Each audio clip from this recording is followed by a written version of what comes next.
Hello friends, welcome to my new video. তো friends, আজকে আমি আমার ভাগনার জন্মদিনের একটা ছোট্ট মিনি ব্লগ নিয়ে চলে এসেছি। তো দেখো, এখানে লুচি টুচি ভাজা হচ্ছে, সেটাই তোমাদেরকে দেখানো। আমার পিসা শ্বশুর বানাচ্ছে, ভাগনা বলতে আমার বরের বোনের ছেলে। তো দেখো, এই জন্য এখন কেক ঠেক অ্যারেঞ্জমেন্ট করা হচ্ছে, মানে সাজানোর। এই যে কেকটা টেবিলে নিয়ে গিয়ে রাখা হলো। তো এই কেকটা আমি বানিয়েছি, তোমরা একটু বলো কেমন হয়েছে কেকটা দেখতে। ঠিক আছে, ডেকোরেশনটা আমি করেছি, মানে আমিই বানিয়েছি। এই যে আমার ভাগনা। তো ডোট কাট থিম ছিল কেকটা।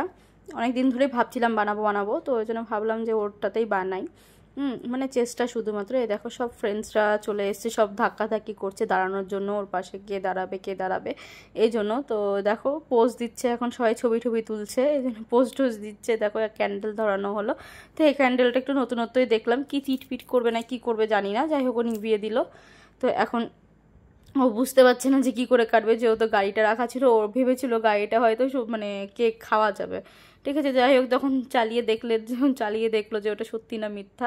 তো যাই হোক, তো পার্টি স্প্রে দেওয়া শুরু হচ্ছিলো, তখন দেখলো কেকের মধ্যে পড়ছে, এখন দেওয়া যাবে না। তো ওই জন্য কেকটা কাটার পরে দেওয়া হবে, তোমরা দেখতেই পাবে। কেকটা কাটিয়ে দিল আমার ননদ, বলতে ওর ওটা মাসি, মানে আমার ছোটো ননদ।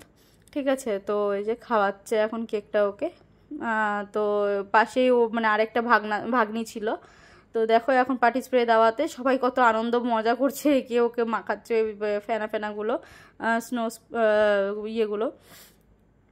তো যাই হোক, তো এখন দেখো বেলুন টেলুন নিয়ে পার্টি স্প্রে নিয়ে সবাই খেলছে। তো আমি একটা গেম অ্যারেঞ্জমেন্ট করছিলাম। এই দেখো, দেখতেই পাচ্ছ ভাগনার হাতে একটা চিরকুট আছে, ওটাই খোলার চেষ্টা করছে। তো গেমটা ছিল বেলুনের ভিতরে চিরকুট ঢোকানো ছিল, তো চিরকুটগুলোর মধ্যে কথা লেখা ছিল। ঠিক আছে, সেই কথাটা বুঝে সেই জায়গায় যেতে হবে, তো গিফট রাখা থাকবে।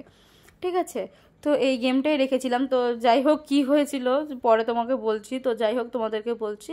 তো রান্নাঘরেই ছিল ফার্স্টে লাস্টে বলে কিছু না, যখন যেটা খুলবে। তো যাই হোক, প্রথমেটাই রান্নাঘরে পেয়ে গেছে। যে এই দেখো, দেখতেই পাচ্ছ যে বেলুনটা চিপসে গেছে। মানে কি হয়েছে, অনেকক্ষণ আগে থেকে যেহেতু বেলুনগুলো ফোলানো ছিল না, তো সেই কারণে না ওটার ভিতরে চিরকুটগুলো যে ছিল, তো কোনোটা ফেটে গেছে, তো কোনোটা মানে লিক হয়ে গেছে। তো যাই হোক, যেগুলো যেরকম হয়েছে ওগুলো সব হাতেই রাখা হয়েছিল, আর বেলুন ওরকম ফাটানো যায়নি, যেহেতু অনেকক্ষণ আগেই বেলুনগুলো লাগিয়ে দেওয়া হয়েছিল, আমাদের ভুল। তো দেখো, ফ্রিজের থেকে গিফট বের করে ফেললো আরেকটা। তো এরকমভাবে 5 রকমের গিফট রাখা ছিল ওদের জন্য, ছোট বড় সব কিছু মিলিয়ে। তো দেখো, সব বেলুনগুলোকে চেক করছে সবাই, ওর বন্ধু বান্ধবরাও ওর সাথে ইনভলভ হয়ে গিয়ে সবাই চেক করছে যে কোনটাতে চিরকুট আছে, তাহলে সে বুঝে ফাটাবে। এ দেখো, আরেকটা পেয়ে গেছে। তো এবার খুঁজাখুঁজি করছে, এই যে পেয়ে গেছে আরেকটা, সরি। তো যাই হোক, তো এই দেখো, এখন কেক মাখামাখি হচ্ছে, যে আমার বরকে মানে ওর মামাকে কেক মাখিয়েছে, এখন 2 ভাই বোনের যুদ্ধ লেগে গেছে। এই দেখো, ছোটো ননদকেও মাখাচ্ছে আমার বর। এই দেখো, পুরো যুদ্ধ লেগে গেছে। ওই যে আমার পিসি শাশুড়ি হাসছিল দেখে দেখে। এই যে এখন আরেকটা, মানে আমার যে ভাগনার জন্মদিন, তো তার মাকেও লাগালো। এই দেখো, তো এখন খাওয়া দাওয়া শুরু হয়ে গেল। তো খাওয়া দাওয়া দেওয়া হচ্ছে, আমি ওটা খাওয়া দাওয়া দিলাম, আর ভিডিওতে একটু নকশা করলাম। তো ফ্রেন্ডস, তো এতটুকুটাই আমার এই ভিডিওটা, সবাই খাচ্ছে। তো আমার এই ভিডিওটা যদি ভালো লেগে থাকে, তো প্লিজ লাইক করবে, শেয়ার করবে, কমেন্ট করবে, আর সাবস্ক্রাইব কিন্তু অবশ্যই করবে। ঠিক আছে, টাটা। আবার নতুন কোনো ভিডিও নিয়ে আসবো। Love you.